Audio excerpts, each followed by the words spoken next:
What's up everybody, my name is Robotic, and today we're going to talk about how to use a robot. Basically, we're going to use the Yaskawa Motoman. And the way to find the model is of course going to your controller box plus supply box. Robot type is MH0000J-A00. And the controller type we're going to use is the FS100. Alright, so of course the first thing you want to do is turn on your power and turn on the controller panel box as well. So we threw it on, and as you can see the controller started to come on. Keep this in mind, you won't learn this in one day. It's actually a give and take practice each and every day. The more it's more like a video game. The more you practice on it, the better you get. Except it's way funner. So now, next thing, as you can see, it says connect to the FS100. So we're going to connect, and then we're going to slightly grip it to enable the switch, release it, and then there you go. It's going to take us to our home screen.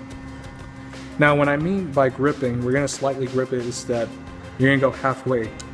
A lot of people have the tendency to go down, but that's actually just holding the system and not actually doing anything except stopping the robot.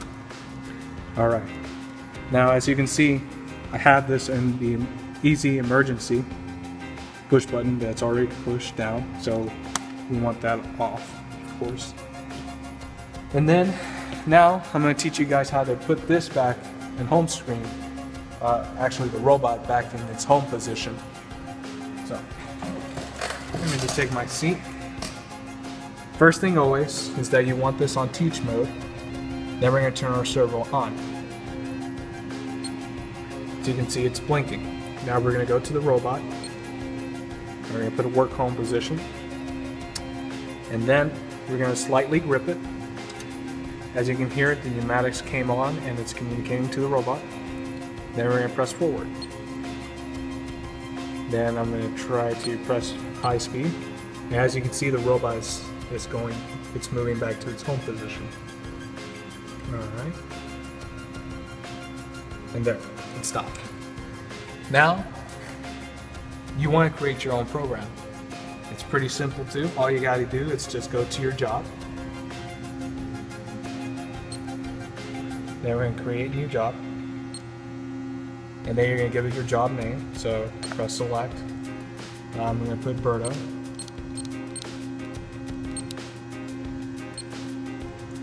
And then I'm going to put execute.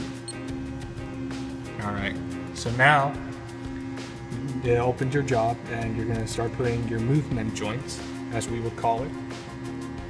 And of course our servo is still on, so all I have to do is grip it. Now this is where you have to practice more often with the movement of joints. As you can see, you have different axes, positive and negative here.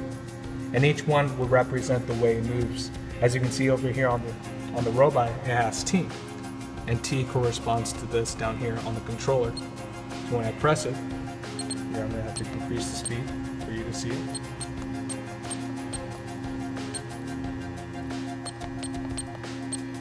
There we go. As I'm slightly holding the grip and the servo is on, you can see that my push, the T's are activating. Up and down for Y's, XX.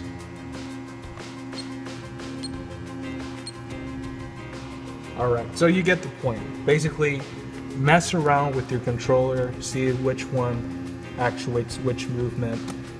And now let's see, now I'm going to show you guys how to actually program it to your system for a movement. Let's just say you want to get it to the right, or to the robot, it's going to be its left.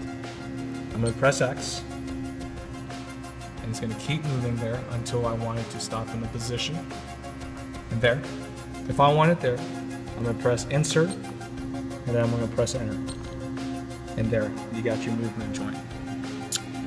Now my next videos I'll show you is how to change the speed, how we're going to put it on play mode, and also the reasons why we want this on steps instead of making few steps. And you probably won't get it now until I actually show you guys how to do that.